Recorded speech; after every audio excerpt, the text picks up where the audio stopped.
इस वीडियो में हम इलेक्ट्रोस्टैटिक्स का रिवीजन स्टार्ट करने वाले हैं और उसमें सबसे पहले हम रिवीजन करेंगे किसका, electric charge and its properties का, फिर कूलम लॉ का करेंगे, फिर चार्जिंग के मेथड्स का करेंगे। ऐसे आगे चलते जाएंगे पूरे चैप्टर में, ठीक है।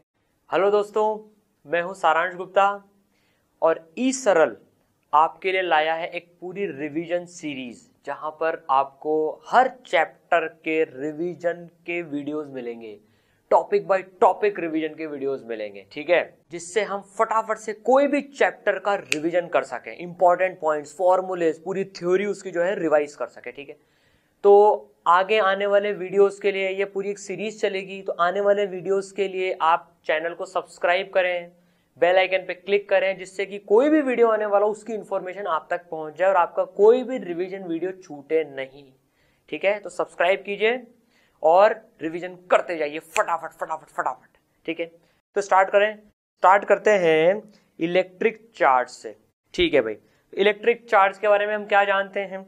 इलेक्ट्रिक चार्ज के बारे में हम जानते हैं कि स्केलर क्वांटिटी होती है, इसके पास में डायरेक्शन नहीं होता है, सिर्फ मैग्नीट्यूड होता है, ठीक है। दो टाइप के चार्जेस होते हैं, कौन से भाई? Positive and negative charge, positive charge and negative charge, ठीक है भाई। चलिए, बहुत अच्छी बात। चार्ज का ऐसा यूनिट क्या होता है? रिवीजन कर रहे हैं हम ये फटाफट फटाफट फटाफट। चार्ज का ऐसा यूनिट क्या होता है? कूलम होता है, ठीक है। इलेक्ट्रॉन के ऊपर चार्ज, एक इलेक्ट्रॉन के ऊपर चार्ज कितना होता है? हम उसको -e से डिनोट करते हैं, ठीक है ना। अगर हम उसको -e से डिनोट करें तो ये e नंबर कितना होता है पता है हमको? बिल्कुल पता है, ये नंबर कुछ ये होता है, लेकिन इसको हम अप्रोक्सीमेटली जो हम याद रखते हैं वो 1.6 इंटू 10 की पावर -19 कूलम रखते हैं। देखो, इलेक्ट्रॉन के ऊपर चार्ज -1.6 इंटू 10 की पावर -19 कूलम होता है, ठीक है। प्रोटॉन के ऊपर चार्ज प्लस होता है, प्लस 1.6 इंटू 10 की पावर -19 कूलम, ठीक है।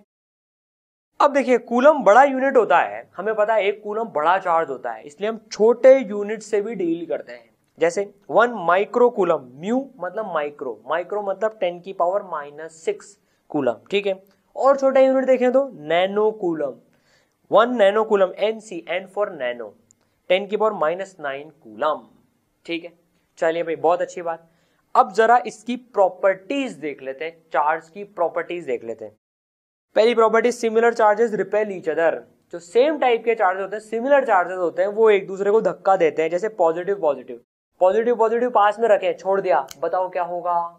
बिल्कुल सही, धक्का देंगे, एक दूसरे को रिपेल करेंगे, दूर भाग जाएंगे एक दूसरे से। सिमिलरली नेगेटिव नेगेटिव चार्जेस को आपने पास में रख के छोड़ दिया तो क्या होगा? बताओ क्या होगा भैया? वो दूर भाग जाएंगे, तो दूर भाग जाएंगे दोनों।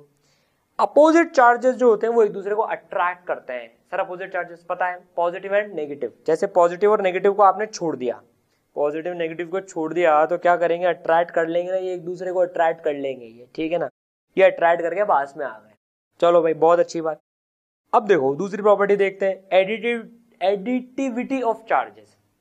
चार्जेस कैसे ऐड करते हैं? रियल नंबर्स की तरह से ऐड करते हैं चार्जेस, ठीक है ना। मतलब जैसे 5 कूलम और 6 कूलम मिलकर 11 कूलम देंगे, ठीक है। 5 कूलम और -6 कूलम मिलाकर -1 कूलम देंगे। जैसे रियल नंबर्स ऐड होते हैं वैसे चार्जेस ऐड होते हैं, पता है हमको ये, ठीक है। चलिए भाई, charge of an isolated system remains conserve.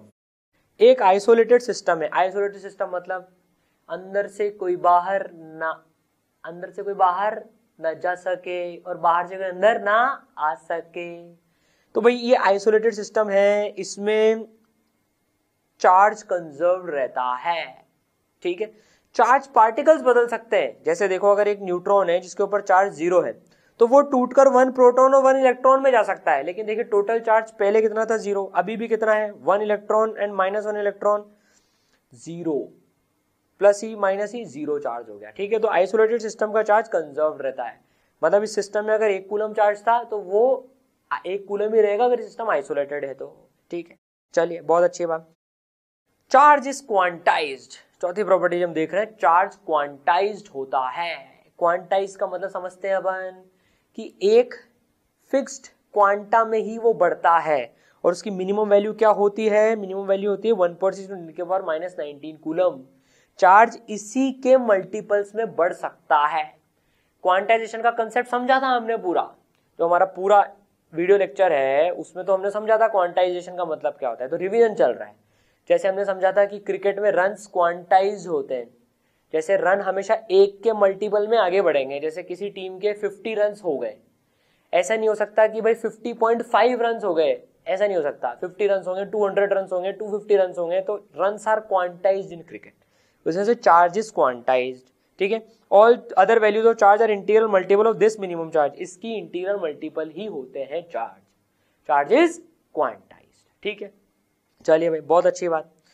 Charge is invariant from frame of reference, charge जो है रेफरेंस फ्रेम पे डिपेंड नहीं करता है, ये भी हमने देखा था। चार्ज रेफरेंस फ्रेम पे डिपेंड नहीं करता है, किसी भी फ्रेम से देखो चार्ज की वैल्यू उतनी की उतनी ही दिखेगी, ठीक है। चलिए, बहुत अच्छी बात। अब देखते हैं कूलम्स लॉ। कूलम्स लॉ क्या होता है भाई? Q1 चार्ज है, Q2 चार्ज है, 2 पॉइंट चार्जेस हैं, ठीक है, उनके बीच में दूरी है r।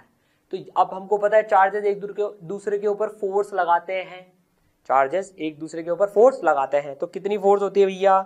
F is equal to 1/4 pi epsilon not into Q1 Q2 by are square. ये हमने कूलम लॉ में पढ़ा भी था, 1/4 pi epsilon not into Q1 Q2 by are square. Epsilon not क्या होता है? Permittivity of free space, vacuum की परमिटिविटी। कितनी वैल्यू होती है इसकी? 8.85 इंटू 10⁻12। यूनिट क्या होता है? निकाल सकते हैं क्या? बिल्कुल निकाल सकते हैं।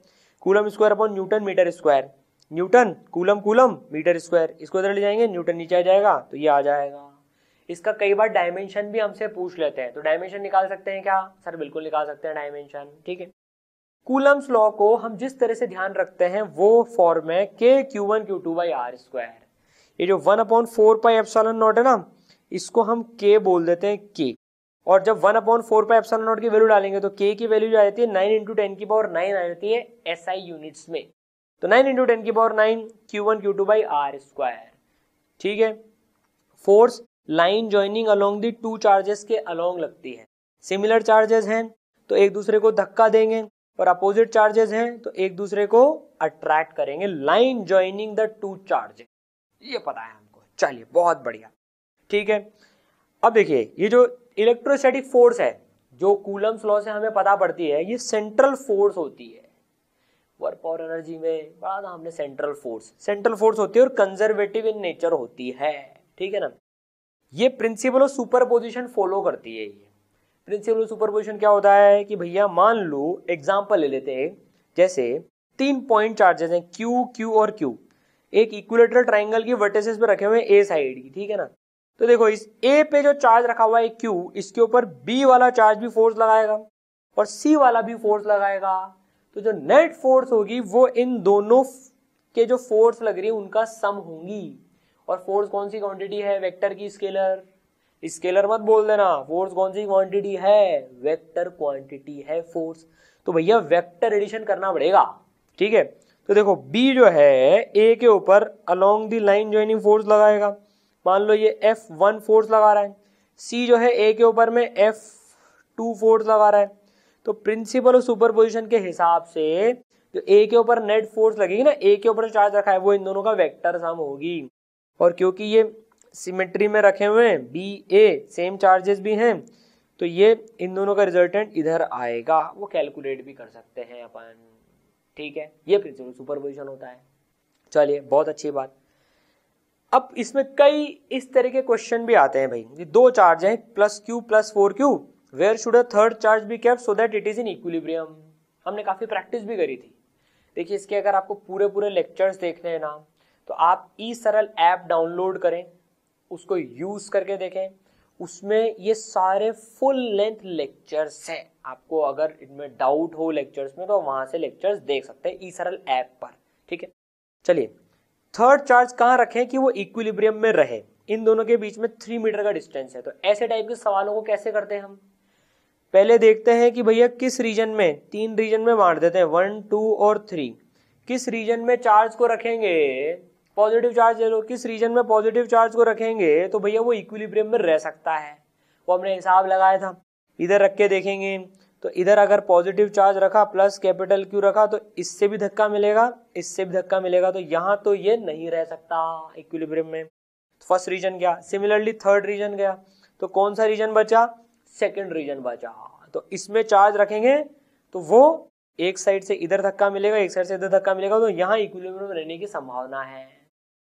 फिर x डिस्टेंस लेके फोर्स से इक्वेट कर देते हैं तो आंसर आ जाता है। समझ गए सर? बिल्कुल समझ गए। ठीक है, अब कई बार हमें कूलम्स लॉ वेक्टर फॉर्म में लगाने की जरूरत पड़ जाती है, वेक्टर फॉर्म में। तो वेक्टर फॉर्म में कैसे लगाते हैं?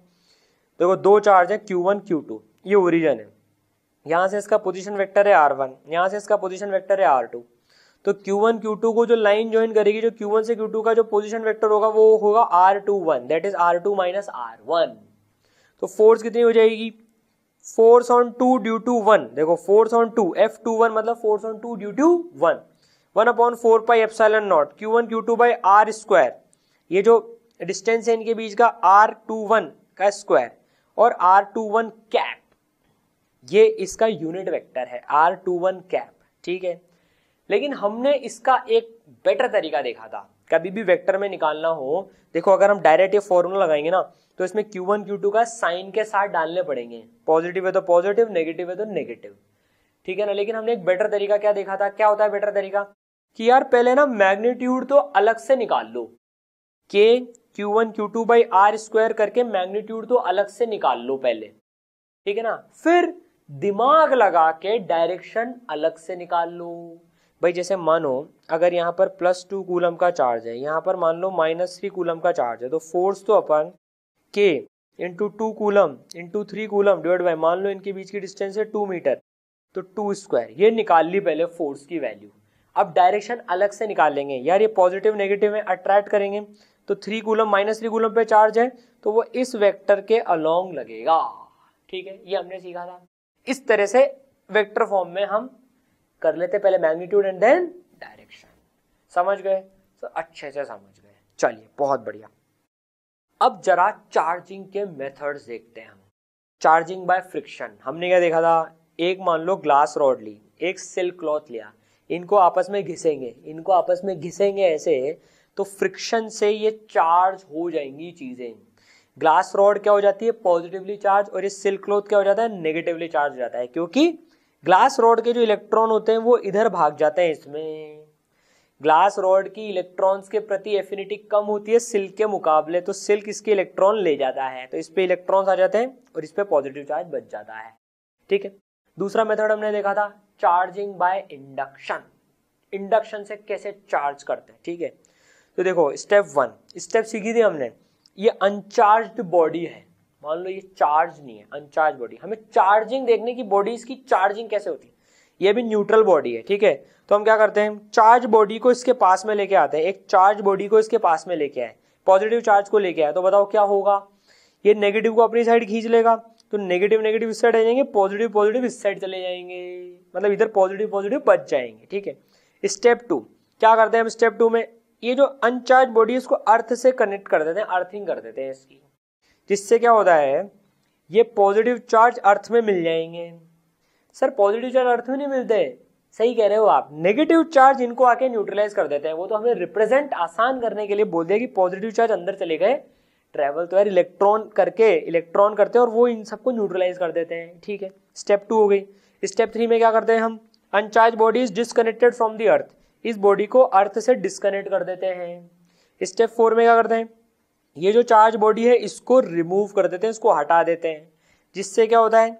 फिर ये बॉडी के जो चार्जेस हैं ये फिर यूनिफॉर्मली डिस्ट्रीब्यूट हो जाते हैं। जैसे देखो ये अपने आप फिर ये डिस्ट्रीब्यूट हो गए, तो अब ये बॉडी चार्ज हो गई। हमने चार्जिंग का तरीका देख लिया, इंडक्शन से कैसे चार्ज करते हैं, तो समझ में आया?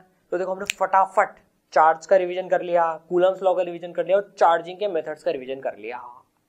अब अगला हम क्या रिवाइज करेंगे? अगला हम रिवाइज करेंगे इलेक्ट्रिक फील्ड, कि भाई यार ये एक चार्ज दूसरे चार्ज पे फोर्स कैसे लगा रहा है, दूसरे चार्ज को पता कैसे पड़ रहा है कि पहला चार्ज आ गया, कुछ ऑरा निकल रहा है क्या? इलेक्ट्रिक फील्ड नाम का ऑरा निकल रहा है, उसको पूरा रिवाइज करेंगे हम फटाफट से कि इलेक्ट्रिक फील्ड क्या होता है। भाई एक चार्ज है, एक पॉइंट चार्ज है Q, ठीक है, अब इसकी प्रेजेंस दूसरे चार्जेस तक कैसे पहुंचती है? भाई ये आ गया, ये बाकी चार्जेस को कैसे पता पड़ता है? इसका ऑरा निकलता है, इसमें से कुछ ऑरा निकलता है जिसे हम इलेक्ट्रिक फील्ड कहते हैं। तो यार r डिस्टेंस की दूरी पर कितनी इलेक्ट्रिक फील्ड है वो हमको बतानी है। तरीका हमने सीख रखा है क्या?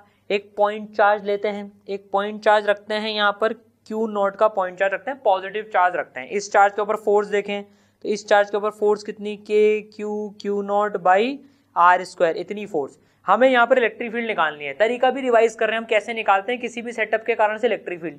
टेस्ट चार्ज लेते हैं, क्यू नॉट का वहां रखते हैं, फोर्स देखी K Q not by are square. Electric field जो होती है, इलेक्ट्रिक फील्ड कैपिटल ई से डिनोट करते हैं, वो होती है एफ बाय क्यू नॉट। तो दिस बाय क्यू नॉट तो कितनी हो जाएगी, के क्यू बाई आर स्क्वायर। तो कैपिटल क्यू चार्ज के चक्कर में इस पॉइंट पी पर जो इलेक्ट्रिक फील्ड है along the point and the charge line joining के अलोंग है, ठीक है, कितनी हो गई, के क्यू बाई आर स्क्वायर। ठीक है, electric field due to point charge, very good. अब देखिए एक पॉइंट चार्ज कैपिटल क्यू लिया, पॉजिटिव चार्ज है ये, तो इधर इलेक्ट्रिक फील्ड इस वाली डायरेक्शन में होगी, इधर इलेक्ट्रिक फील्ड इस वाली डायरेक्शन में, इधर इस वाली डायरेक्शन में, इधर इस वाली डायरेक्शन में। ऐसे देखिए पूरी हमने यहाँ पर इलेक्ट्रिक फील्ड्स बना ली। टेस्ट चार्ज रख रख के देख लेंगे, यहाँ इलेक्ट्रिक फील्ड इधर इधर इधर इधर इधर इधर इधर इधर, रेडियली आउटवर्ड्स, देखिए रेडियली आउटवर्ड्स है इलेक्ट्रिक फील्ड। ठीक है, तो आप बता सकते हैं नेगेटिव चार्ज के चक्कर में कैसी होगी, yes absolutely right, radially inwards होगी। ये देखिए नेगेटिव चार्ज है, माइनस क्यू है, तो अंदर की तरफ चार्ज की तरफ पॉइंट करती हुई है इलेक्ट्रिक फील्ड। समझ गए सर, बिल्कुल समझ गए, सब याद आ गया। ठीक है, चलिए अब देखते हैं EFI, electric field intensity due to system of point charges. यार एक से ज्यादा पॉइंट चार्जेस हो तो इलेक्ट्रिक फील्ड कैसे निकालते हैं। EFI follows principle of superposition, principle of superposition follow करती है। ठीक है, तो मान लीजिए हमने 3 पॉइंट चार्ज लिए, Q1 Q2 Q3। अब हमको मान लो इस पॉइंट पे इन तीनों के चक्कर में इलेक्ट्रिक फील्ड निकालनी है। मान लो Q1 के चक्कर में है E1, ठीक है ना, वेक्टर है ये, ध्यान रखना, इलेक्ट्रिक फील्ड वेक्टर क्वांटिटी होती है, electric field intensity vector quantity होती है। Q2 के चक्कर में है, मान लो इधर है, Q2 के चक्कर में है E2 और Q3 के चक्कर में है E3। तो आप बताओ अब कितनी होगी, इसके चक्कर में मान लो E3 है, ठीक है ना, तो इलेक्ट्रिक फील्ड नेट कितनी हो जाएगी, E1 plus E2 plus E3, vector sum होगा। ठीक है, चलिए बहुत अच्छी बात। तो कई बार हमसे सवाल भी पूछ ले जाते हैं इसमें, कैसे, ये एक हेक्सागन है, इसकी हर वर्टेक्स पे Q चार्ज रखा हुआ है, capital Q charge, net EFI बतानी है O पर। O पॉइंट कहाँ है, O पॉइंट ये इसका सेंटर है O। कैसे कैलकुलेट करेंगे, हर एक के चक्कर में इलेक्ट्रिक फील्ड लिख लेंगे, वेक्टर सम कर लेंगे।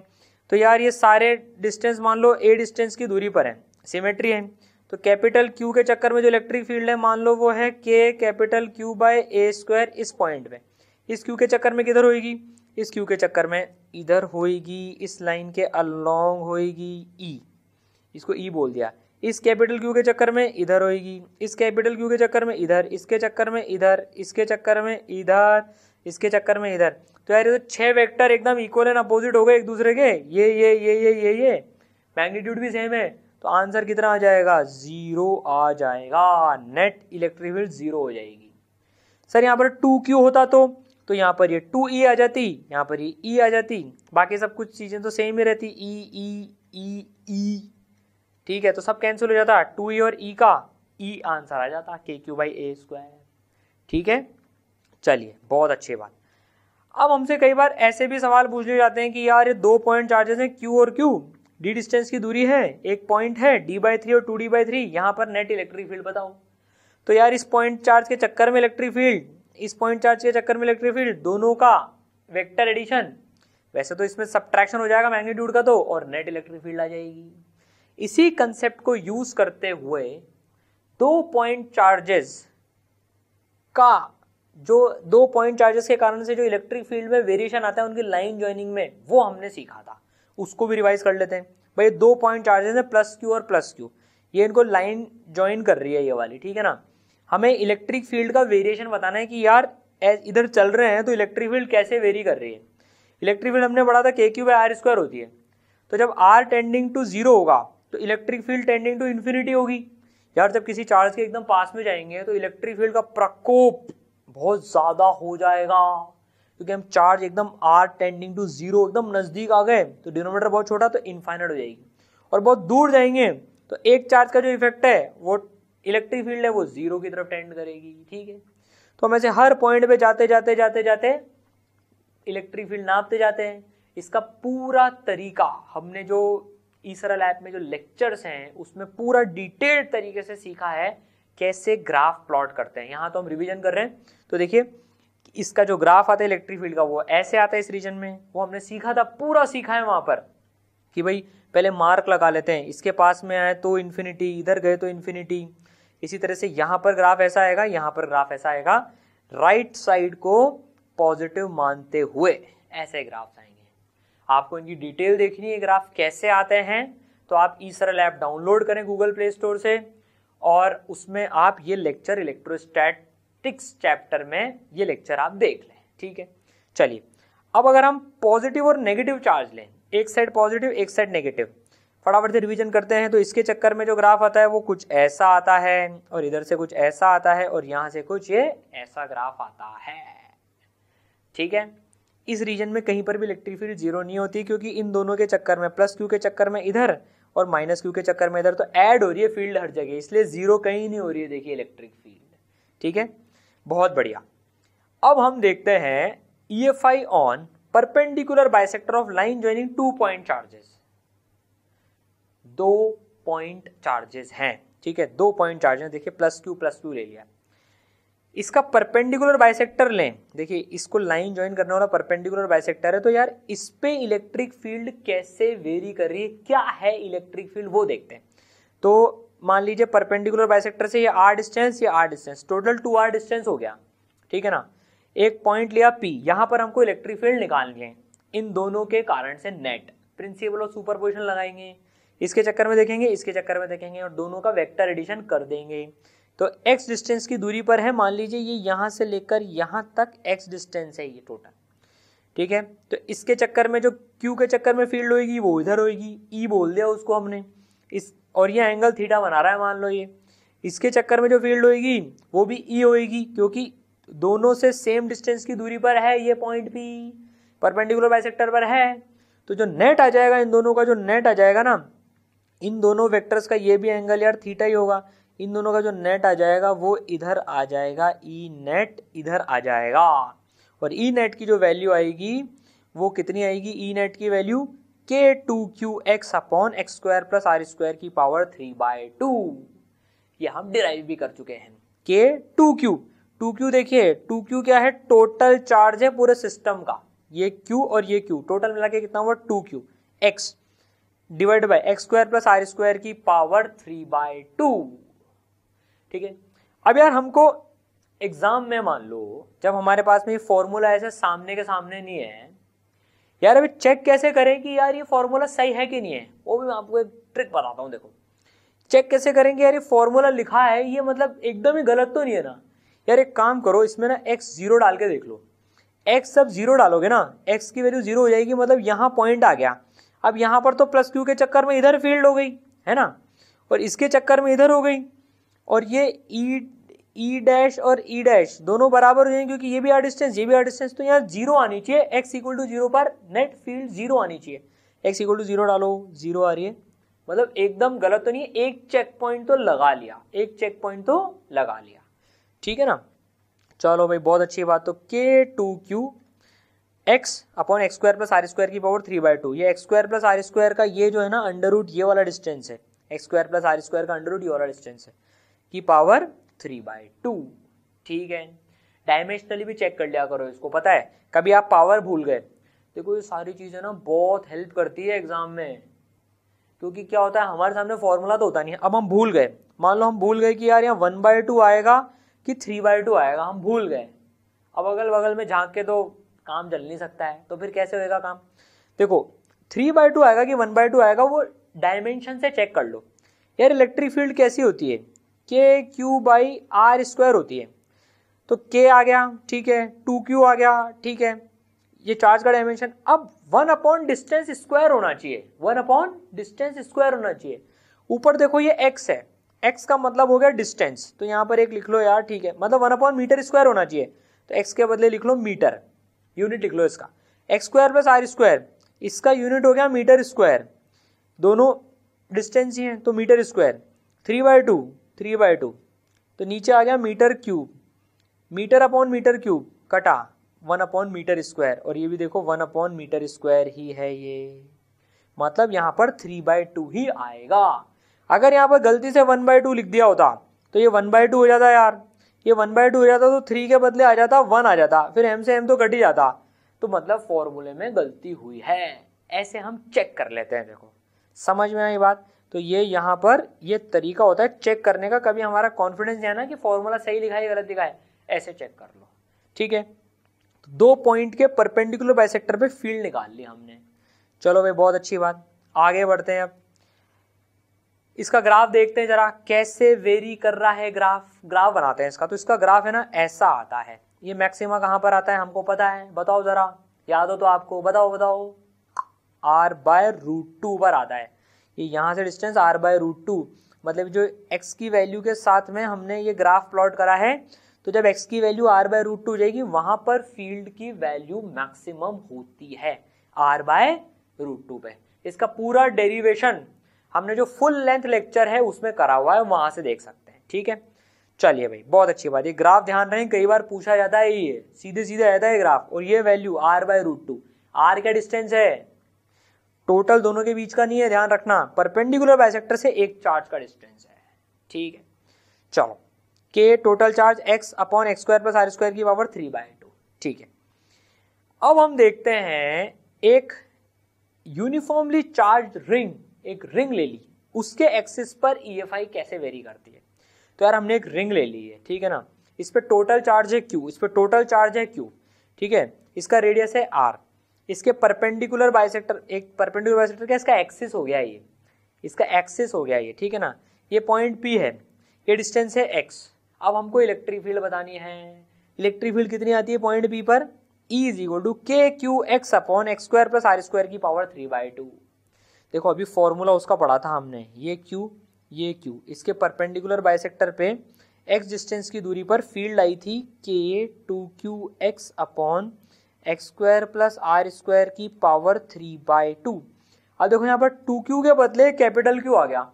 ये 2q क्या है, total charge on the system, और ये कैपिटल Q क्या है, total charge on the system. तो देखो दोनों फॉर्मूले मिलते जुलते हैं, दोनों फॉर्मूले मिलते जुलते हैं। ये के total charge on the system x/x² + r² 3/2, के total charge on the ring, uniformly charge ring है, ध्यान रखना ये यूनिफॉर्मली चार्ज, तभी फील्ड यहाँ पर इस वाले डायरेक्शन में आती है, अलोंग द एक्सिस आती है ये फील्ड, यूनिफॉर्मली चार्ज, ठीक है। kqx/x² + r² की पावर 3/2, ठीक है।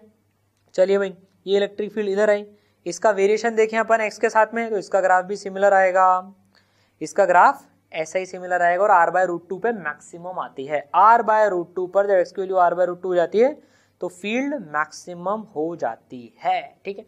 सेंटर पे कितनी फील्ड है, 0, चेक कर लो, x की वैल्यू 0 रख के 0 आ रही है, सेंटर पे यार 0 होगी ना, वैसे भी हर एलिमेंट के चक्कर में कैंसिल हो जाएगी, ठीक है। तो सेंटर पे 0 आ गई, समझ गए सर, अच्छे से समझ गए, चलो बहुत बढ़िया।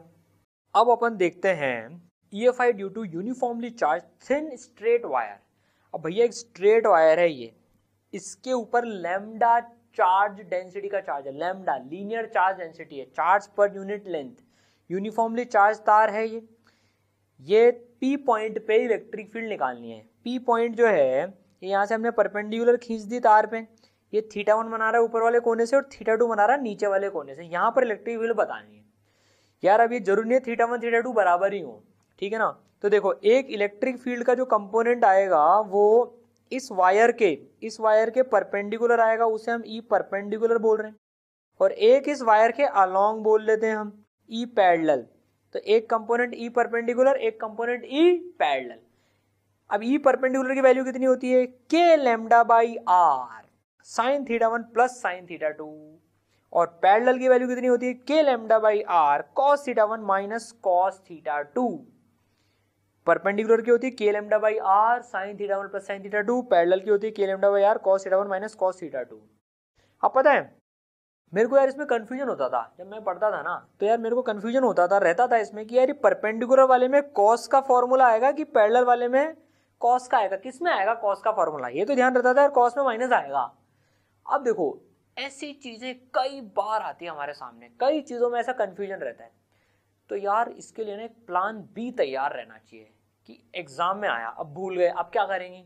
तो देखो इसके लिए लॉजिकली एक प्लान तैयार रहना चाहिए, सब कुछ लॉजिकली है यहाँ पर। देखो यार sin θ1 प्लस sin θ2, अब सोचने की बात यह है कि ई परपेंडिकुलर में यार ये वाला जो पार्ट है ना तार का, और एक ये वाला पार्ट है तार का, ठीक है ना, देखो ये θ1 वाला ये वाला पार्ट है।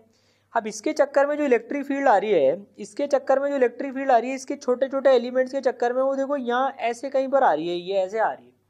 और इसके चक्कर में जो इलेक्ट्रिक फील्ड आ रही है, इसके चक्कर में जो इलेक्ट्रिक फील्ड आ रही है वो कुछ ऐसी आ रही है। ये नीचे वाले पार्ट के चक्कर में E2 बोल लो, ये ऊपर वाले पार्ट के चक्कर में E1 बोल लो।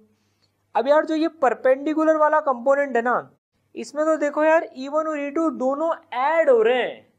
जो ये वाला कंपोनेंट है ना ई परपेंडिकुलर, इसमें देखो E2 और E1 दोनों एक साइड में कंट्रीब्यूट कर रहे हैं। तो क्या आना चाहिए लॉजिकली? प्लस आना चाहिए ना। ये वाला टुकड़ा भी इधर इलेक्ट्रिक फील्ड, ये वाला टुकड़ा भी इधर इलेक्ट्रिक फील्ड कंट्रीब्यूट कर रहा है, इसलिए ई परपेंडिकुलर में प्लस आता है।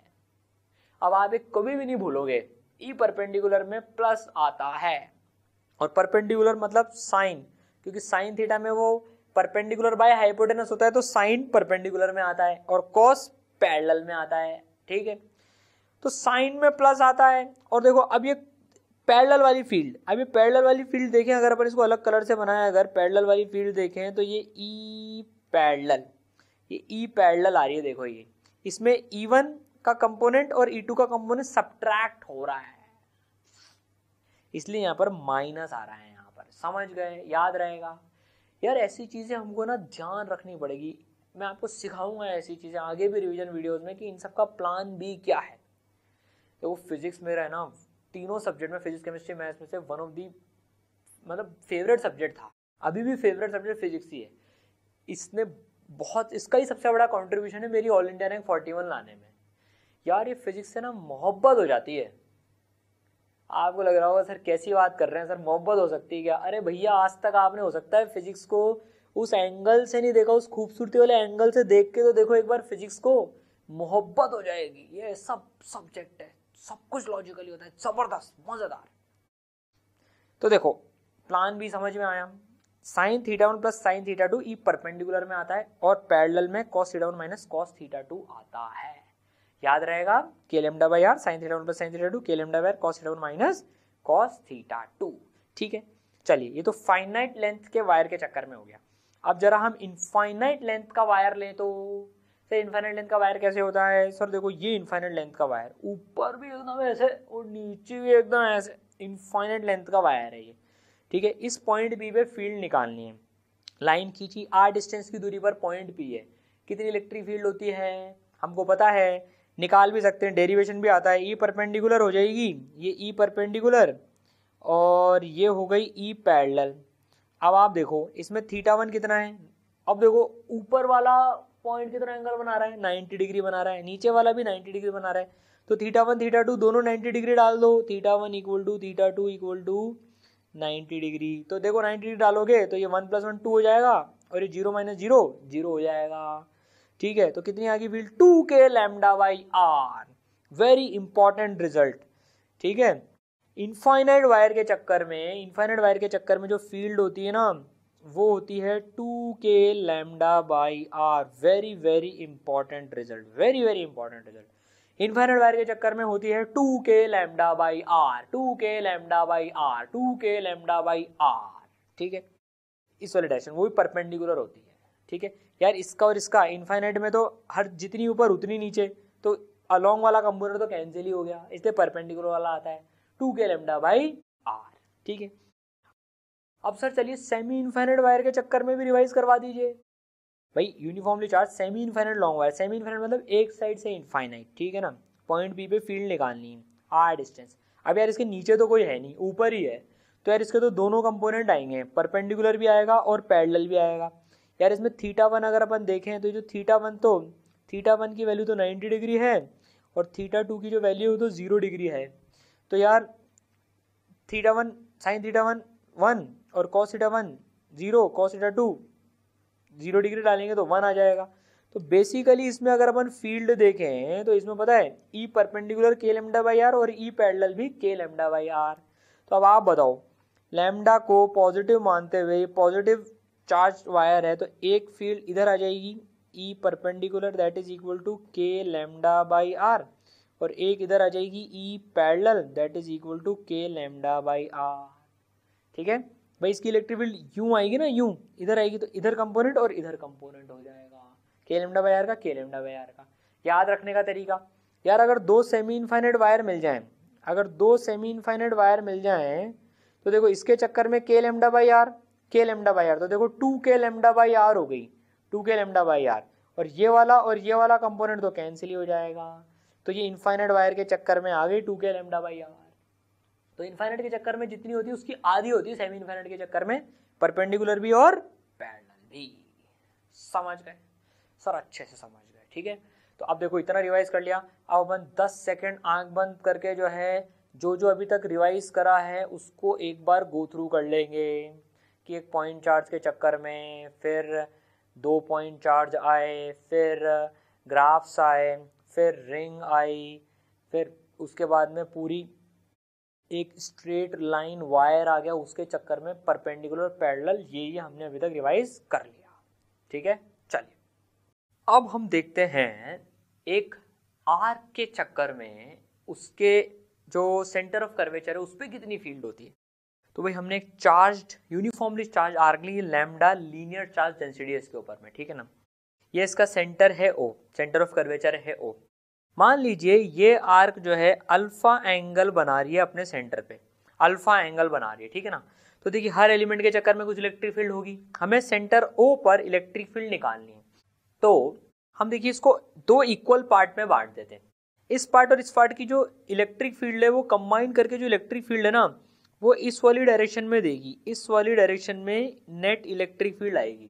और पता है उसकी वैल्यू कितनी आती है, उसकी वैल्यू आती है 2 के लैम्डा बाई आर, इसका रेडियस है आर, तो 2 के lambda by are sine alpha by 2।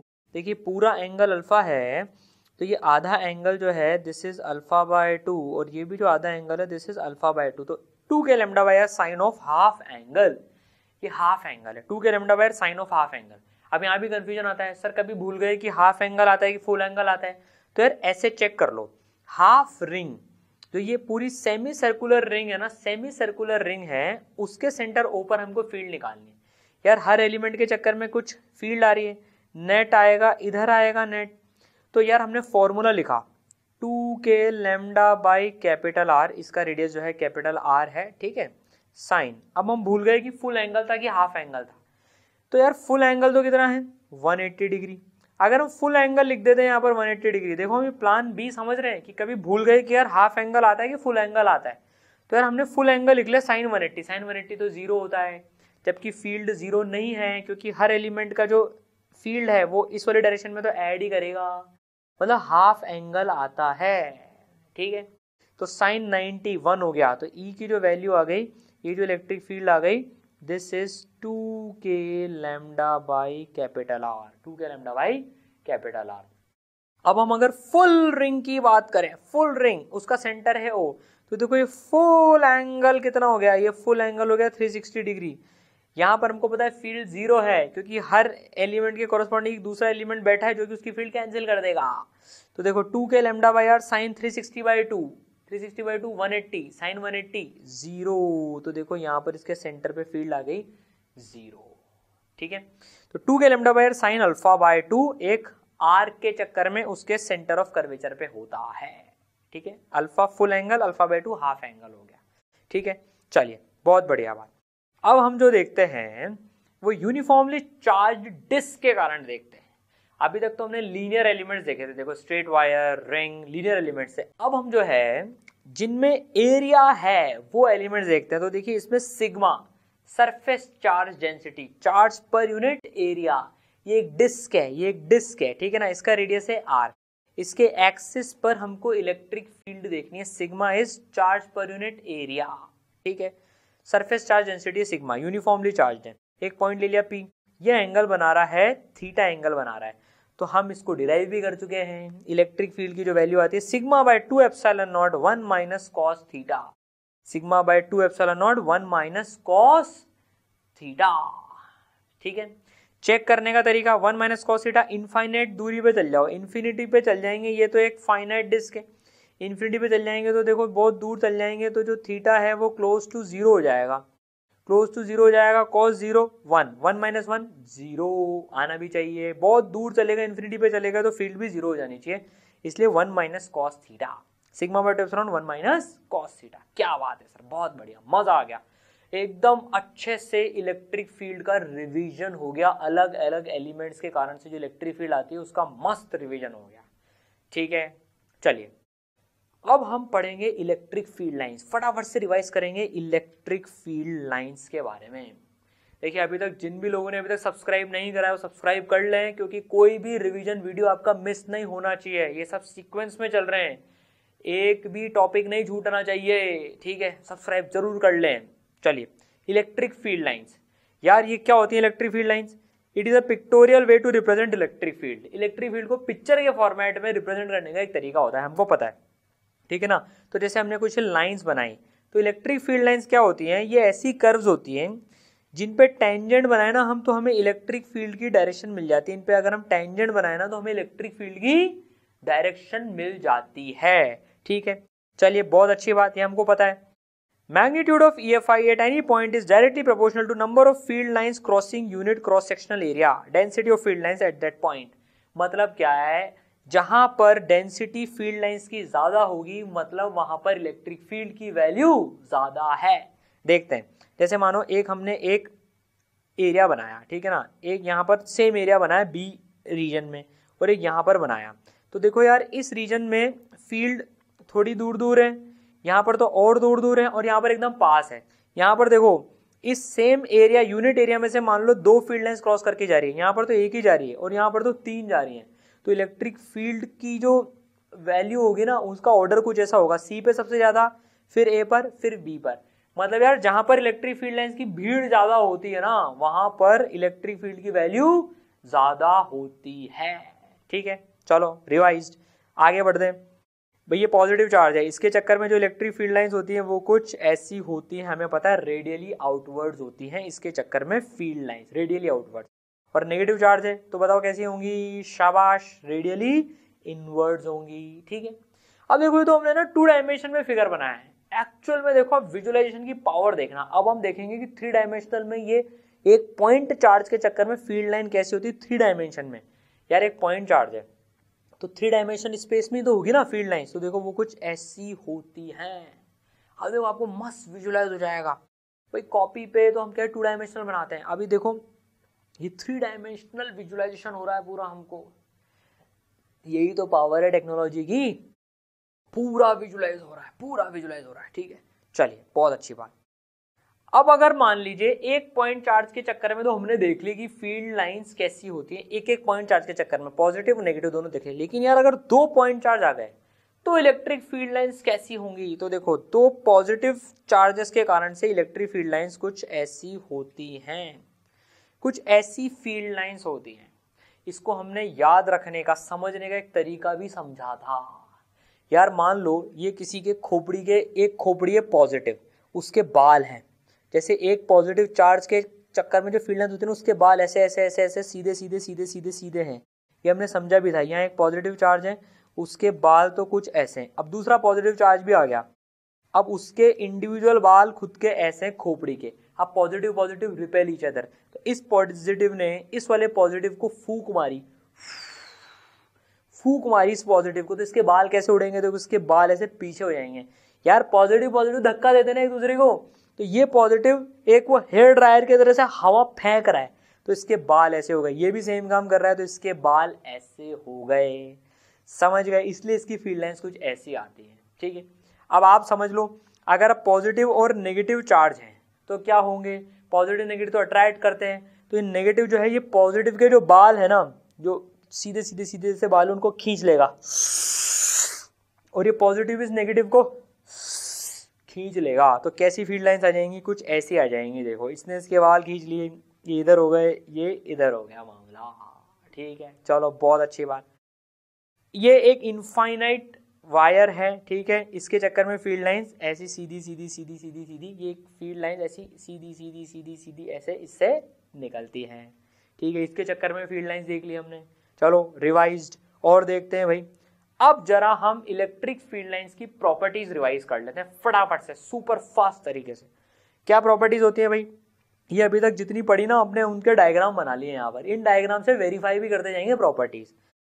EFLs मतलब electric field lines originate from positive charge और from infinity and terminates at negative charge और एट इन्फिनिटी।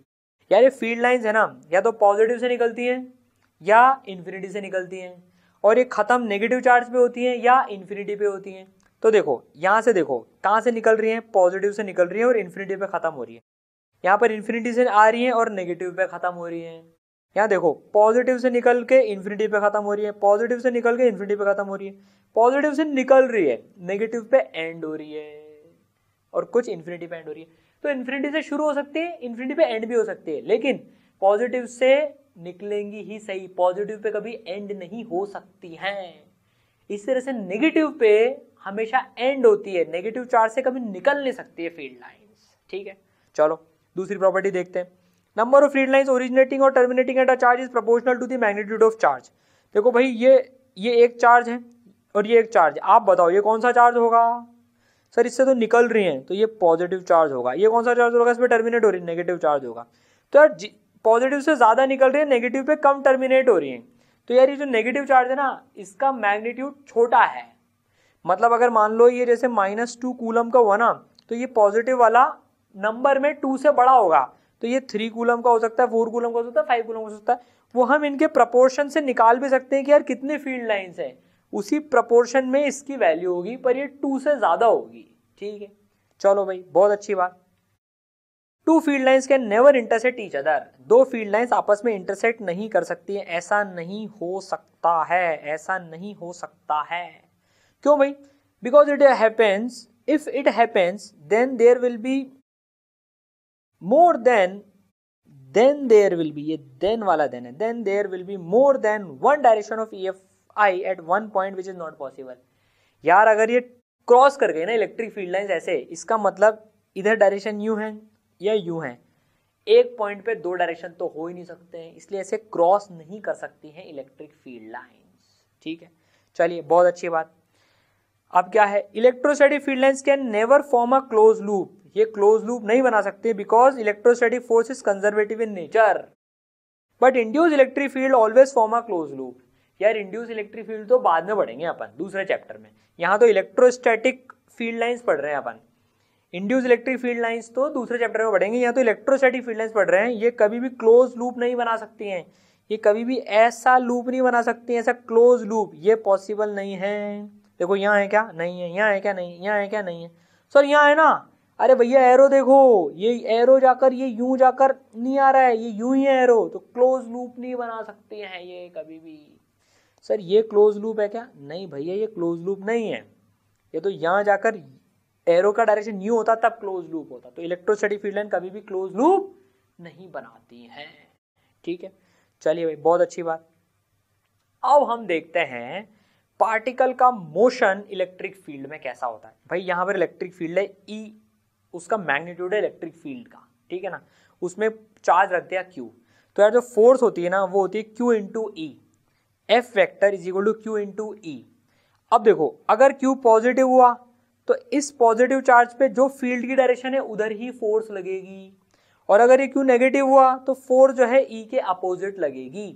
यार अगर ये पॉजिटिव होता ना तो इसके ऊपर फोर्स इधर लगती, ठीक है, और अगर यहाँ पर कोई नेगेटिव चार्ज रख दे, नेगेटिव चार्ज रख देना तो उसके ऊपर फोर्स अपोजिट टू E लगेगी, फोर्स जो है अपोजिट लगेगी E की डायरेक्शन के, और पॉजिटिव होगा तो E की डायरेक्शन में ही फोर्स लगेगी।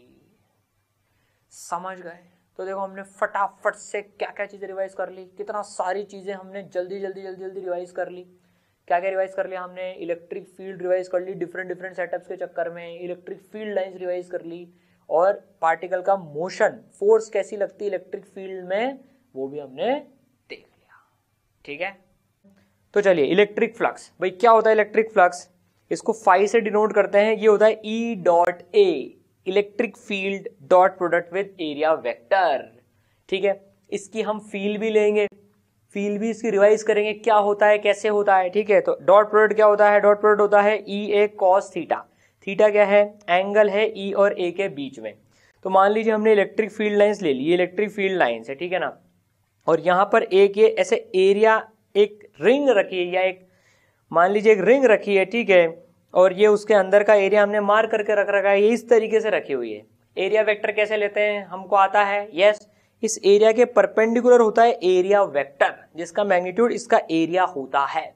तो बताइए इस रिंग में से, या ये डिस्क भी हो सकती है जिसको काटते हुए इलेक्ट्रिक फील्ड लाइंस जा रही है, मतलब उस एरिया में से कितनी इलेक्ट्रिक फील्ड लाइंस काट के जा रही है, कितना फ्लक्स जा रहा है, वो कैलकुलेट करना है।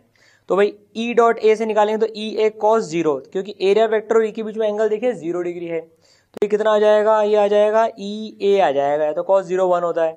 दूसरा सेगमेंट लेते हैं, दूसरा ओरिएंटेशन लेते हैं, ऐसे रखी हुई है, अभी सेम रिंग है, एरिया सेम है, पर ये ऐसे टेढ़ी रखी हुई है। मान लीजिए इसका एरिया वेक्टर ई के साथ में 30 डिग्री बना रहा है, तो देखिए जो फाई हो जाएगा, जो फाई हो जाएगा भाई, ये तो आया था ई ए, इसका फाई, इसमें से फ्लक्स जो हो जाएगा वो हो जाएगा ई ए कॉस 30, ई ए कॉस 30 का मतलब हो गया √3/2 ई ए, ठीक है। अब मान लीजिए थोड़ी सी और टेढ़ी करके रखी हुई है ये, अब ये इसका एरिया वेक्टर जो इसके परपेंडिकुलर ये एंगल बना रहा है 60 डिग्री, तो बताइए कितना हो जाएगा, ई ए कॉस 60 मतलब ई ए बाई 2।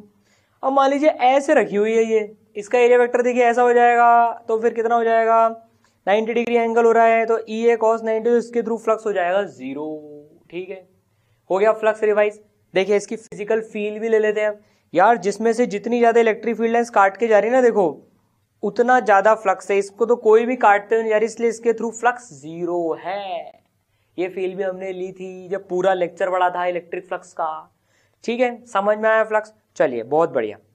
अब देखिए ई डॉट ए जो है ये यूनिफॉर्म ई होती है, तब होता है जब ई यूनिफॉर्म होती है, सब जगह सेम होती है, तब इसकी वैल्यू ई डॉट ए होती है। अगर नॉन यूनिफॉर्म होती है ई, अगर नॉन यूनिफॉर्म होती है ई, तो कितना होता है भैया, फॉर नॉन यूनिफॉर्म ई जो फ्लक्स होता है वो होता है integration of E dot D हो जाता है, वो इंटीग्रेशन ई डॉट डी है, छोटे छोटे एलिमेंट पे इंटीग्रेट करके कैलकुलेट कर लेते हैं, ठीक है। यूनिफॉर्म ई की बात करते हैं अभी, तो ई ए कॉस थीटा, अभी जो ए कॉस थीटा है, ये जो ए कॉस थीटा इसको देखते हैं, ये हमने एक रिंग ली, ठीक है, इलेक्ट्रिक फील्ड लाइंस ऐसे ही जा रही हैं, इसका एरिया है ए, ठीक है, तो जो ए कॉस थीटा जो है वो उसको हमने बोल दिया A perpendicular, that is projection of A perpendicular to E. देखिए ये एरिया ए है इसका एरिया वेक्टर इसके साथ में ई के साथ में थीटा एंगल बना रहा है, तो पता है ये ए कॉस थीटा क्या है, ये ए कॉस थीटा जो है ना, ए परपेंडिकुलर, ये ए कॉस थीटा हम पढ़ चुके हैं, अभी तो रिवाइज कर रहे हैं। शेडो है इस ऑब्जेक्ट की इस दीवार पे, बेसिकली प्रोजेक्शन है इस एरिया का perpendicular to the electric field, ये है ए कॉस थीटा, ये है ए कॉस थीटा, जिसको हम ए परपेंडिकुलर भी बोल रहे हैं ना, ये एंगल है, मतलब इसकी परछाई लेंगे ना हम इस दीवार पे, तो ई इंटू इसका प्रोजेक्शन, तो प्रोजेक्टेड एरिया से भी हम फ्लक्स निकाल सकते हैं, किस केस में, जब ई यूनिफॉर्म हो तब, तो इलेक्ट्रिक फील्ड का मैग्नीट्यूड इंटू प्रोजेक्टेड एरिया।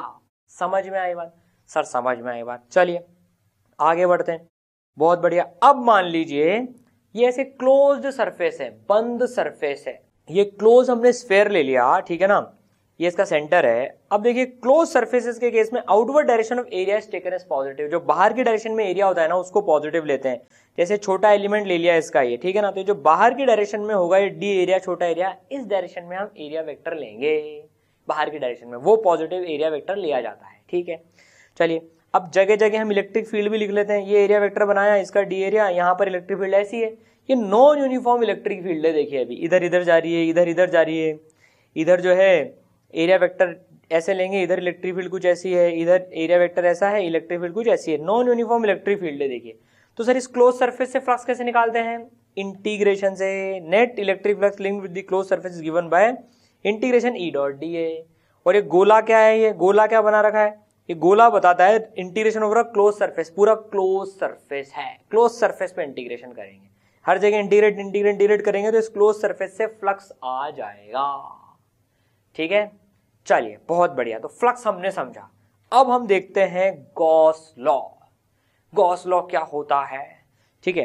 देखिए मान लीजिए कोई एक क्लोज्ड सरफेस है, एक रैंडम शेप का हमने क्लोज सरफेस ले लिया, Q1 चार्ज अंदर है, माइनस Q2 चार्ज अंदर है, Q3 चार्ज अंदर है, और दो चार्जेस इस क्लोज सरफेस के बाहर हैं, Q4 और माइनस Q5। एक इमेजिनरी सरफेस मान लीजिए, ये एक इमेजिनरी सरफेस हो सकता है, रियल सरफेस भी हो सकता है, इमेजिनरी सरफेस होता है, अभी हम इसको इमेजिनरी सरफेस मान रहे हैं कि यार ये एक इमेजिनरी सरफेस है जिसके अंदर Q1 माइनस Q2 और Q3 आ रहे हैं और Q4 और माइनस Q5 बाहर है। अब गॉस लॉ क्या कहता है? गॉस लॉ कहता है integration E dot d is equal to sigma q inside divided by epsilon naught, कि जो नेट फ्लक्स है इस सरफेस से that is equal to sum of q inside divided by epsilon naught, और यहां पर जो ई है वो net EFI due to all charges both inside and outside the close surface. ये जो ई होती है ना, ये सबके चक्कर में होती है, नेट होती है, ठीक है, लेकिन इसमें चार्जेस तो इनसाइड वाले आते हैं। तो अगर हम इस वाले केस के लिए लगाएं तो इंटीग्रेशन जो नेट फ्लक्स हो गया इससे वो कितना हो जाएगा? वो हो जाएगा अंदर अंदर वाले charges Q1 plus minus Q2 plus Q3 divide by epsilon naught, ठीक है। रिवाइज्ड गॉस लॉ का बेसिक फॉर्मूला। अब देखिए, अगर आपको गॉस लॉ की फील नहीं है ना, अगर आपको गॉस लॉ की फील लेनी है, आपको गॉस लॉ दिखने लग जाए यार ये ऐसा क्यों हो रहा है, ये अंदर वाले चार्जेस ही आ रहे हैं, यहाँ नेट इलेक्ट्रिक फील्ड आ रही है, तो आप गॉस लॉ का पूरा लेक्चर देख लें, आपको मजा आ जाएगा। गॉस लॉ दिखने लग जाएगा आपको, यार अच्छा इससे इतना फ्लक्स जा रहा है, इससे इतना फ्लक्स यूं जा रहा है, इससे इतना जाएगा। आपका जो इंट्यूशन है ना, वो आपके जो लॉजिक है उनको सपोर्ट करेगा, आपकी मैथमेटिक्स को सपोर्ट करेगा, वो फील आ जाएगी। तो ईसर लैब में जाकर इलेक्ट्रोस्टैटिक का जो चैप्टर है चार्जेस एंड फील्ड वाला, उसमें जाकर गॉस लॉ का लेक्चर जरूर देख लें। उसमें बिल्कुल नल और पानी की मदद से बिल्कुल फंडामेंटल तरीके से, इंट्यूटिव तरीके से समझाया है, मजा आ जाएगा पूरा, ठीक है। चलिए, तो भाई ई नेट होती है, क्यू इनसाइड वाले होते हैं, बहुत बढ़िया, समझ में आ गया हमको गॉस लॉ। अब देखिए कुछ फटाफट से एग्जांपल प्रैक्टिस कर लेते हैं इसके। यार एक क्यू चार्ज है और ये स्फेरिकल सरफेस है, ये इसके अंदर क्यू चार्ज है, इसके थ्रू फ्लक्स निकालना है, तो फ्लक्स कितना हो जाएगा? फ्लक्स हो जाएगा q bye epsilon naught, flux through sphere, integration E dot D, integration करने की जरूरत नहीं, Q inside bye epsilon naught, ठीक है। मान लीजिए अगर यहां पर होता चार्ज, यहां पर होता सेंटर के बदले, तो भी flux Q by epsilon not ही आता, ठीक है। चलिए मान लीजिए अब अगर चार्ज इधर है और एक गॉसियन सरफेस जो हमने लिया ये बाहर है, इसके थ्रू फ्लक्स बताइए, इस पूरे के थ्रू फ्लक्स बताइए, कितना है क्यू इनसाइड? 0, तो आंसर कितना आ जाएगा? 0 आ जाएगा। इसके अंदर कोई, इसके थ्रू कोई फ्लक्स नहीं जाएगा। कारण क्या है? जो इसकी इलेक्ट्रिक फील्ड लाइंस है वो तो ऐसी है, तो यार देखो जितनी घुस रही है उतनी निकल भी रही है इलेक्ट्रिक फील्ड लाइन, इसके चक्कर में नेट फ्लक्स स्फीयर के थ्रू 0 आ जाएगा, ठीक है। और किस तरह के सवाल आते हैं भाई? Find flux through given surface. अच्छा, कुछ ऐसा सरफेस गिवन है, ओहो, इस एक सरफेस से हमको फ्लक्स निकालना है। सर वैसे ये सवाल कैसे करते हैं ये सवाल? हमने लेक्चर में बहुत सारे सवाल करे ऐसे, बहुत सारे, मजा आ जाएगा। देखो ये सिमेट्री का यूज करते हैं, इसके जैसे और सरफेस लाए ताकि ये क्लोज सरफेस बने हैं, तो नीचे भी सिमिलर सरफेस ले आएंगे। अब देखिए टोटल कितने सरफेस हो गए? इसके जैसे 1 2 3 4 ऊपर 4 नीचे, तो टोटल 8 सरफेस हो गए। टोटल इससे फ्लक्स कितना जा रहा है?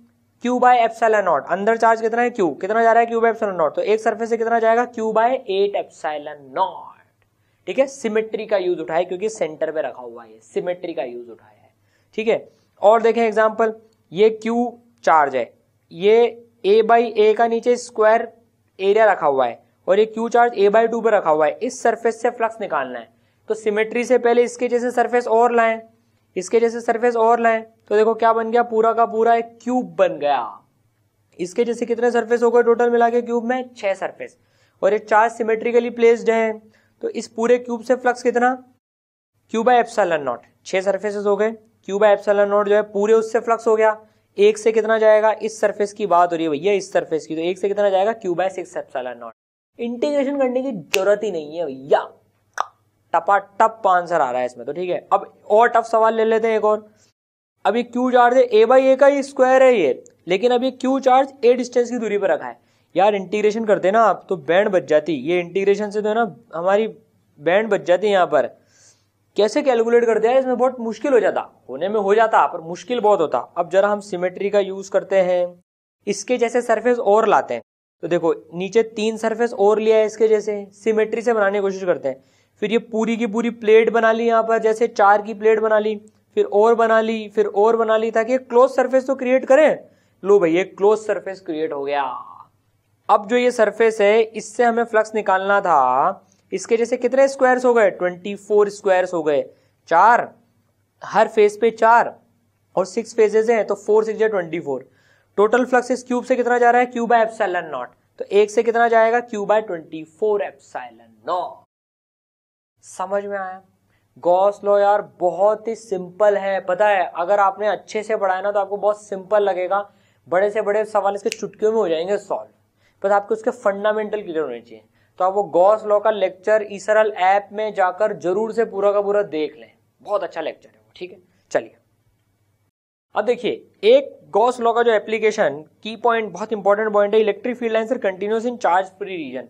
जहां कोई चार्ज नहीं होता ना वहां इलेक्ट्रिक फील्ड लाइन कंटिन्यूअस होती है, कोई ब्रेक नहीं आता। ब्रेक तो कब आता है, जब कोई चार्ज हो जाता है, मान लीजिए यहाँ कोई सा चार्ज है, यहाँ पॉजिटिव चार्ज है, तब यहाँ पर ब्रेक आएगा फील्ड लाइन में, नहीं तो चार्ज फ्री रीजन में इलेक्ट्रिक फील्ड लाइन कंटिन्यूअस होती है, ठीक है। चलिए अब हम एक और इम्पॉर्टेंट पार्ट का रिवीजन करने जा रहे हैं। इसमें से तो है ना कई बार डायरेक्ट क्वेश्चंस आए हैं, जेई हो, नीट हो, डायरेक्ट क्वेश्चंस आए हैं, ठीक है। जो डिफरेंट सेटअप्स के चक्कर में अपन फील्ड्स देखना चाह रहे हैं ना, इनके ग्राफ्स भी देखेंगे अपन, कैसे ग्राफ आते हैं इलेक्ट्रिक फील्ड्स के, उन पे क्वेश्चंस आए हुए हैं, ठीक है। तो बड़ा ध्यान से रिवाइज करना है इसको। देखो चलो, तो सबसे पहले अपन देखते हैं EFI due to uniformly charge thin spherical shell.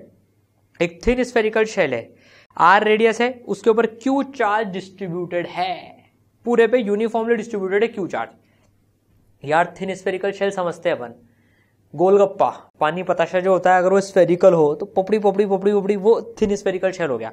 इसके चक्कर में फील्ड निकालनी है, तो यार दो एरिया दिख रहे हैं, एक अंदर का एक बाहर का। तो अंदर, तो इसके अंदर फील्ड 0 होती है। कोई हमसे पूछे भाई यहाँ फील्ड कितनी है, स्फेरिकल शेल के अंदर चार्ज तो सारा बाहर है, यूनिफॉर्मली डिस्ट्रीब्यूटेड है, इस स्फेरिकल शेल के अंदर जो फील्ड होती है वो 0 होती है।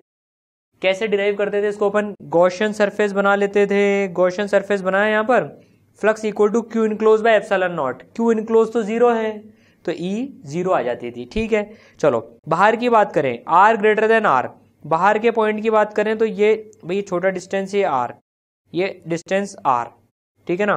तो बाहर की बात करें अगर अपन, तो बाहर फील्ड जो आती है वो आती है के क्यू बाई आर स्क्वायर, छोटा आर स्क्वायर। R डिस्टेंस पे अगर ये कोई पॉइंट A है तो वहां पर फील्ड आई थी के क्यू बाई आर स्क्वायर।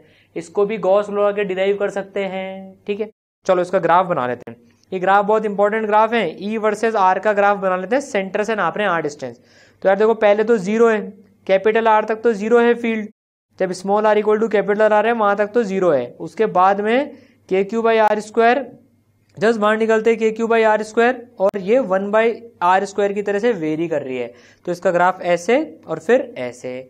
यहां पर डिसकंटिन्यूटी आ रही है, इस जगह पर डिसकंटिन्यूटी आ रही है, जैसे हम सरफेस को क्रॉस कर रहे हैं डिसकंटिन्यूटी आ रही है, ठीक है। Thin spherical shell. अब हम लेंगे सॉलिड स्फेयर, ठीक है। तो charge solid sphere, uniformly charge, तो यार ये भरा हुआ मतलब पूरा सॉलिड है अंदर से, और ये चार्ज क्यों यूनिफॉर्मली डिस्ट्रीब्यूटेड है, यूनिफॉर्मली डिस्ट्रीब्यूटेड है। बताओ इसमें क्या काम आएगा, लैम्डा, सिग्मा की rho. Sir charge per unit volume, तो इसमें रो काम आएगा, रो, ठीक है। अब अंदर फील्ड देखें, R लेस देन R, किसी अंदर पॉइंट पे फील्ड देखें भाई, तो किसी अंदर पॉइंट पे जो फील्ड है उसकी वैल्यू आती है rho R by 3 epsilon naught, rho छोटा R by 3 epsilon naught. Check point small r equal to 0 रख के देख लो, 0 होनी चाहिए क्योंकि बीचों बीच है, हर एक एलिमेंट के कॉरस्पॉन्डिंगली दूसरे एलिमेंट की फील्ड कट जाएगी, तो रो छोटा R बाय 3 एप्सिलॉन नॉट, ठीक है। और R ग्रेटर देन R पर, R ग्रेटर देन R पर आ जाएगी के क्यू बाई आर स्क्वायर, यहाँ कहीं बाहर जो फील्ड आ जाएगी वो आ जाएगी के क्यू बाई आर स्क्वायर, जैसे कि पॉइंट चार्ज के कारण से होती है। देखो स्फेरिकल शेल में भी जब क्यू चार्ज था तो बाहर जो फील्ड आ रही थी वो के क्यू बाई आर स्क्वायर आ रही थी, जैसे कि सारा चार्ज सेंटर पे रखा हो, यहाँ ओ पे रखा हो सारा का सारा चार्ज। सॉलिड में भी वैसे हो रहा है, जैसे कि सारा चार्ज ओ पे रखा हुआ हो, किस जगह के लिए, बाहर के लिए। ये ध्यान रखना बाहर के पॉइंट के लिए के क्यू बाई आर स्क्वायर है, ठीक है। चलो सर बहुत बढ़िया, रिवाइज हुआ मस्त एकदम। इसका ग्राफ भी देख लें। अच्छा R इक्वल टू R पे, यहाँ R इक्वल टू R पे के क्यू बाई आर स्क्वायर होती है, के क्यू बाई आर स्क्वायर। इधर से जाओ या बाहर से जाओ या अंदर से जाओ, कंटिन्यूस से आती है फील्ड। इसका ग्राफ बनाएंगे ना, तो देखो इसका ग्राफ कुछ ऐसा आता है। पहले तो देखो लीनियरली इंक्रीज कर रहा है, rho R by 3 epsilon naught R, E और R में देखो स्ट्रेट लाइन का कर्व आ गया। फिर उसके बाद में R इक्वल टू R तक तो ये भाई स्ट्रेट लाइन इधर से वेरी कर रहा है, बढ़ती जा रही है फील्ड, बढ़ती जा रही है, बढ़ती जा रही है। फिर फील्ड जो है घटेगी, इन्फिनिटी पे जाएंगे तो फील्ड को जीरो होना ही है यार। वो स्फेरिकल शेल में भी इन्फिनिटी पे जा रहे थे तो फील्ड को जीरो होना है क्योंकि फाइनाइट चार्ज है। इन्फिनिटी पे जाएंगे तो फील्ड तो जीरो होएगी ही सही, तो यहां पर भी फील्ड इन्फिनिटी पे जाके जीरो हो गई है। ठीक है ये अच्छा, इसमें ना कंटिन्यूस होता है ग्राफ, ये ध्यान रखना, मतलब कोई ब्रेक नहीं आता ग्राफ में क्योंकि सॉलिड स्फीयर है ये, यहां पर यूनिफॉर्मली चार्ज डिस्ट्रीब्यूटेड है ऐसे, तो यहां पर ये ब्रेक नहीं आता। और वो हॉलो थिन स्फेरिकल शेल था, अंदर से खाली था, वहां पर ब्रेक आ रहा था। ठीक है चलो भाई बहुत अच्छी बात। अब इसमें कई टाइप के क्वेश्चन बन जाते हैं यार, जैसे क्या होता है कि इसमें पूछ लेते हैं find EFI at point A in case of thick spherical shell. अब ये थिक स्फेरिकल शेल है, मोटा शेल है, ये अंदर से खाली है पर इसकी मोटाई है यहाँ पर ये। तो बताओ यार कि ए पॉइंट पर, ए पॉइंट कहाँ है, ए पॉइंट यहाँ है, कितनी दूरी पर है, 4r की दूरी पर है, अंदर का रेडियस r, बाहर का रेडियस 2r, ये 4r। तो यार जब कोई सा एरिया काट लेते हैं ना तो कैसे सॉल्व करते हैं हम, देखो इन सबके रिवीजन कर रहे हैं, इन सबके तरीके देख रहे हैं अपन, इन सबका तरीका रिवाइज कर रहे हैं कि कैसे करते हैं। ठीक है ना, तो देखो इसमें क्या करते हैं, जहां से कटा हुआ पार्ट रहता है हमने कैसे सीखा था, वहां पर इसके बदले जैसे ये रो है, रो चार्ज डेंसिटी यहां पर भरी हुई है, अंदर खाली है, तो हमें पूरी रो की ले लेंगे, 2r रेडियस की पूरी रो की ले ली, और एक अंदर जो है r रेडियस की माइनस रो की ले लेंगे, अंदर जो है इसमें माइनस रो की ले लेंगे अपन। तो रो और माइनस रो मिलके अंदर इस वाले पार्ट में तो जीरो हो गया यार, पूरा रो से भर लिया और फिर अंदर का माइनस रो से भर लिया कि नेगेटिव चार्ज डेंसिटी भरी है, ताकि अपने आप देखो रो और माइनस रो मिलके अपने आप जीरो हो गई। अब देखो हमको पूरे सॉलिड स्फीयर के चक्कर में तो फील्ड निकालनी आती है, इसके चक्कर में ए पॉइंट पे निकाल लेंगे और इसके चक्कर में भी ए पॉइंट पे निकाल लेंगे और उनका सम कर देंगे साइन के साथ में, तो अपने आप आंसर आ जाएगा। समझ गए सर? बिल्कुल समझ गए। ठीक है, इसके चक्कर में इलेक्ट्रिक फील्ड, इसके चक्कर में इलेक्ट्रिक फील्ड वेक्टोरियली जोड़ देंगे मतलब। ठीक है, तो अपने आप ए पे फील्ड आ जाएगी। तो वो कहते हैं ना, हमें इस कहानी से क्या शिक्षा मिलती है, हमें ये शिक्षा मिलती है जहां से खाली हो मन पॉजिटिव और नेगेटिव चार्ज डेंसिटी से भर दो ताकि नॉन फिगर्स बन जाएं। ठीक है, चलिए एक और जो बहुत कॉमन क्वेश्चन आता है ना, ऐसी कैविटी या ऐसे यूनिफॉर्म स्फीयर है, रो डेंसिटी का है, सॉलिड स्फीयर है, यहाँ कैविटी कर दी, अब अंदर कैविटी के फील्ड बताओ। यार ये 2-3 बार आ गया क्वेश्चन ये, तो ये इंपॉर्टेंट क्वेश्चन है। तो पता है इसके अंदर में, इसको भी हमने सॉल्व तो ऐसे ही करा था, अंदर पूरा प्लस से भी भर दिया माइनस से भर दिया। इसका रिजल्ट पता है क्या आता है, अगर ये डिस्टेंस डी है ना, तो पता है rho D by 3 epsilon naught, rho D O dash, इसका सेंटर ओरिजिनल वाले का और कैविटी का सेंटर, इनके बीच में डिस्टेंस डी है, तो जो इलेक्ट्रिक फील्ड आती है इनसाइड कैविटी वो आ जाती है rho D by 3 epsilon naught, और उसका डायरेक्शन भी ये डी वेक्टर के अलॉन्ग होता है, ऐसी होती है ये। यार ये रिजल्ट है ना, याद रखना, यो नहीं, rho D by 3 epsilon naught, rho D by 3 epsilon naught. ठीक है, इसको याद रखने का तरीका सर कभी भूल जाए तो, यार देखो सॉलिड स्फीयर जो था, सॉलिड स्फीयर के अगर ये कैविटी बिल्कुल एकदम सेंटर में होती और जीरो रेडियस की होती, देखो यहाँ जीरो रेडियस की होती, डी जीरो होता, ये कैविटी बिल्कुल यहाँ सेंटर में होती, जीरो रेडियस की होती तो ये जीरो आ जाता, जीरो होना भी चाहिए था, रो डी बाय 3 एप्सिलॉन नॉट। ठीक है, ये डी वेक्टर अंदर यूनिफॉर्म इलेक्ट्रिक फील्ड होती है कैविटी के अंदर। चलिए सर बहुत बढ़िया, रिवाइज्ड, वेरी गुड। अब दूसरा शेप लेते हैं अपन, अब अपन लेते हैं, चलो एक इनफाइनाइट लाइन चार्ज का देख लेते हैं पहले, फिर देखेंगे सिलेंडर का। इनफाइनाइट लाइन चार्ज तरीका देख लेते हैं, इसके चक्कर में इस पी पॉइंट पे फील्ड निकालनी है, स्मॉल आर डिस्टेंस की दूरी पर है सर, ये तो याद ही है हमको, 2k lambda by small r. Infinite line charge के चक्कर में 2k lambda by small r, 2k lambda by small r, infinite line charge के चक्कर में। ठीक है, इसको कैसे निकालते हैं, गॉस लॉ से भी निकाल सकते हैं। गॉसियन सरफेस ले लो सिलेंड्रिकल, क्योंकि इसके चक्कर में फील्ड ऐसी कुछ हमको पता है यार, इसके लिए सिमेट्रिकल सरफेस, ये सिलेंडर ही है ये, तो ये गॉसियन सरफेस सिलेंडर हो गया। गॉस लॉ लगा देते हैं, E dot d equal to q enclose epsilon naught, solve कर लेंगे तो पता है ई की वैल्यू आ जाएगी 2k lambda by small are. ठीक है, चलिए बहुत बढ़िया। अब जरा uniformly charged long cylindrical shell देख लेते हैं। इनफाइनाइट लॉन्ग सिलेंड्रिकल शेल है ये, एक सिलेंडर है अंदर से खाली और बाहर इसके चार्ज डेंसिटी है। ठीक है, ये इसका एक्सिस है, इसका रेडियस है कैपिटल आर, इसकी चार्ज डेंसिटी है सिग्मा, सर सिग्मा आएगा, लैम्डा आएगा, रो आएगा। यार इसमें तो सरफेस है ना, तो sigma per unit area, charge per unit area. चलो अब मान लो हमें इसके अंदर फील्ड निकालनी है, तो ये अंदर से तो खाली है, पी पॉइंट आर डिस्टेंस की दूरी पर गॉसियन सरफेस, इसके लिए भी एक सिलेंड्रिकली बनेगा। गॉस लॉ लगा देंगे, गॉस लॉ लगा देंगे, E dot d equal to q enclose epsilon naught. इसके अंदर चार्ज इनक्लोज कितना है, 0।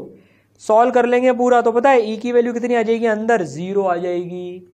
मतलब इस long uniformly charge cylindrical shell के अंदर इलेक्ट्रिक फील्ड 0 होती है। Very good. चलो बाहर चलते हैं। आर ग्रेटर देन आर होता, अगर आर ग्रेटर देन आर, ये पॉइंट भी सिलेंडर के बाहर होता, तो यार गॉस लॉ इधर लगाते, गॉसियन सरफेस ये हो जाता, यहां पर लगाते, E dot d equal to q enclose epsilon naught, solve करते तो ई की वैल्यू आ जाती सिग्मा आर बाई छोटा r epsilon naught, sigma capital r by छोटा आर एप्सिलॉन नॉट। तो यार इसका ग्राफ बनाएं, तो इसका ग्राफ कुछ ऐसा आता है। देखो आर लेस देन आर पर तो ई 0, तो देखो 0 हो गई। ई वर्सेस आर का ग्राफ बना रहे हैं तो ये 0 हो गई। अंदर यार खाली है ना, यूनिफॉर्मली चार्ज है, अंदर खाली है तो 0 आ गई। फिर जंप आया एकदम से बाहर निकलते ही, और फिर देखो ये 1/r की तरह से वेरी करके ये 0 हो जा रही है ये यहाँ पर। इसका ग्राफ ऐसा आ रहा है, ठीक है। तो देखो हमने थिन स्फेरिकल शेल देख लिया, सॉलिड स्फीयर देख लिया, लाइन चार्ज देख लिया, और ये सिलेंड्रिकल शेल देख लिया, लॉन्ग यूनिफॉर्मली चार्ज। अब हम देखते हैं solid cylinder. Solid cylinder uniformly charge long, मतलब अंदर से भी भरा हुआ है और ये इनफाइनाइटली लॉन्ग है। ये सर ये इनफाइनाइटली लॉन्ग क्यों लेते हैं यार? तभी तो वो सिमेट्री बैठती है और सब जगह फील्ड तभी तो सिमेट्रिकल आती है वो, ठीक है ना। ये इसका एक्सेस हो गया। अब इसमें रो चार्ज डेंसिटी है यार, ये सॉलिड सिलेंडर है इसलिए रो चार्ज पर यूनिट वॉल्यूम, ठीक है। आर लेस देन आर, अंदर गए। अब आप बताओ अंदर फील्ड 0 आएगी क्या? नहीं सर, इसमें अंदर फील्ड 0 नहीं आएगी। करने का तरीका, गॉसियन सरफेस ऐसा सिलेंडर ले लेंगे आर रेडियस का, integration E dot d equal to q enclose by epsilon naught, flux calculate कर लेंगे। यार फील्ड तो ऐसी होती है, इन दोनों सरफेसेस से इस सरफेस से और इस सरफेस से तो फ्लक्स 0 है, जो भी फ्लक्स आएगा इससे आएगा। ये कैलकुलेशन आपको देखनी है ना, तो आप पूरा का पूरा लेक्चर देख लें, ईसरल ऐप में मिल जाएगा आपको। उसमें ये सॉलिड सिलेंडर का जो पूरा डेरिवेशन, फिर सबके पूरे डेरिवेशन करे हुए हैं, वो मिल जाएंगे आपको उसमें, ठीक है। चलिए, तो इसके चक्कर में जो फील्ड आती है अंदर वो आती है रो छोटा r by 2 epsilon naught, rho छोटा r by 2 epsilon naught. Sir अगर बाहर की बात करें तो आर ग्रेटर देन आर की, तो क्या होएगा, इसमें भी ऐसा गॉसियन सरफेस लेंगे। इसका तरीका इंपॉर्टेंट है, कभी रिजल्ट भूल भी जाए तो खटाखट गॉस लॉ लगा के रिजल्ट आ जाता है। इसका आता है rho R square by 2 epsilon naught, छोटा आर नीचे आता है, ये 2 के लैम्डा बाई आर ही आ जाता है, इसमें भी 2 के लैम्डा बाई आर। अगर हम पर यूनिट लेंथ चार्ज निकाल लेना, अगर ये तो पर यूनिट वॉल्यूम है, अगर इसको पर यूनिट लेंथ में कन्वर्ट कर लें तो ये ना 2 के लैम्डा बाई आर ही आ जाता है। ये जैसे एक इनफाइनाइट वायर के चक्कर में आता है बाहर की तरफ। यार जैसे देखो सॉलिड स्फीयर में या थिन स्फेरिकल शेल में बाहर ऐसे बिहेव करता है वो, जैसे कि कोई पॉइंट चार्ज रखा हुआ है उसके सेंटर पे उतने मैग्नीट्यूड का, क्यू का। इसी तरह से लॉन्ग सॉलिड हो या होलो सिलेंडर, ये बाहर ऐसे बर्ताव करते हैं जैसे कि इनके एक्सिस पर एक इनफाइनाइट वायर रखा हुआ है, जितना इनका टोटल चार्ज मिला के उतने चार्ज का, ऐसे बर्ताव करते हैं ये, ठीक है। इसका ग्राफ बनाते हैं, तो इसका ग्राफ तो कुछ ऐसे आएगा। पहले ये बढ़ रहा है, पहले ये फील्ड बढ़ रही है, फिर ये घटते 0 की तरफ जा रही है। समझ गए? ये देखिए इस सॉलिड सिलेंडर का कुछ ऐसा ग्राफ आ रहा है, ठीक है। यहां कोई डिसकंटिन्यूटी नहीं आ रही, सॉलिड स्फीयर में भी कोई डिसकंटिन्यूटी नहीं आ रही थी, यहां पर भी कोई डिसकंटिन्यूटी नहीं है, मतलब ये कंटिन्यूअस ग्राफ है। देखिए कोई ब्रेक नहीं आ रहा है ग्राफ में, ठीक है। चलिए अब हम देखते हैं एक लार्ज यूनिफॉर्मली चार्ज शीट, इसको रिवाइज कर लेते हैं फटाफट से। यार यूनिफॉर्मली चार्ज शीट है, इनफाइनाइटली लार्ज है, ये इनफाइनाइटली लार्ज है, उसके चक्कर में पॉइंट पी पर हमको फील्ड निकालनी है। बड़ी इनफाइनाइटली लार्ज शीट है, सिग्मा चार्ज डेंसिटी है, पी पॉइंट पे फील्ड निकालनी है। गॉसियन सरफेस कैसा चुनते हैं इसमें ऐसा सिलेंड्रिकल चुन सकते हैं, ये ऐसा। यार इसके चक्कर में फील्ड जो है सिमेट्री से ऐसी होगी ना, ठीक है ना। तो ये कर्व्ड सरफेस से, तो ये जो कर्व्ड सरफेस है इससे तो फ्लक्स 0 हो जाएगा। Integration E dot d equal to q enclose epsilon naught, इससे जब सॉल्व करेंगे तो ई की वैल्यू आ जाएगी सिग्मा बाय 2 एप्सिलॉन नॉट। मतलब देखो इसमें डिस्टेंस भी डिपेंड ही नहीं कर रही है, sigma bye 2 epsilon naught, sigma bye 2 epsilon, very very important result, very important, sigma bye 2 epsilon not. समझ गए सर? बिल्कुल अच्छे समझ गए, सारी चीजें रिवाइज हो गई सर, सारी चीजें अच्छे से रिवाइज हो गई, ग्राफ भी रिवाइज हो गए, फटाफट से रिवाइज हो गए। देखो इतनी सारी चीजों का रिवीजन हमने फटाफट कर लिया। चलो एक इंपॉर्टेंट पॉइंट और देख लेते हैं। Gauss law is based on the inverse square dependence on distance content in the Coulomb's law. यार कूलम लॉ में जो आता है ना k q1 q2 by are square, तो गॉस लॉ जो है 1 बाई आर स्क्वायर पे डिपेंडेंट है बेसिकली। अगर इसमें कोई वायलेशन आता है ना भाई, any violation of Gauss law will indicate departure from inverse square law. अगर गॉस लॉ में कुछ वायलेशन आता है मतलब ये 1 बाय आर स्क्वायर से डिपार्चर हो गया, मतलब ये 1 बाय आर स्क्वायर का खेल है। देखो ये गॉस लॉ के वैलिडेशन में, तो इस पे बेस्ड है बेसिकली वो। ठीक है, समझ में आया पूरा अच्छे से? बहुत बढ़िया। देखिए अगर आपको ये वीडियो पसंद आया हो तो इसको लाइक करें, और यार इसको अपने फ्रेंड्स के साथ शेयर जरूर करना, उनका भी फटाफट रिवीजन हो जाएगा। हम जितनी बाकी लोगों की हेल्प करेंगे ना, उतनी हेल्प भी हमारे पास में वापस लौट के आती है। ठीक है, और आगे वाले वीडियोस के लिए इस चैनल को, ईसरल का जो चैनल है उसको सब्सक्राइब करना ना भूलें, और बेल आइकन पे जरूर क्लिक कर दें ताकि जो अगला वाला वीडियो आने वाले सीरीज में उनका नोटिफिकेशन आपको मिलता जाए।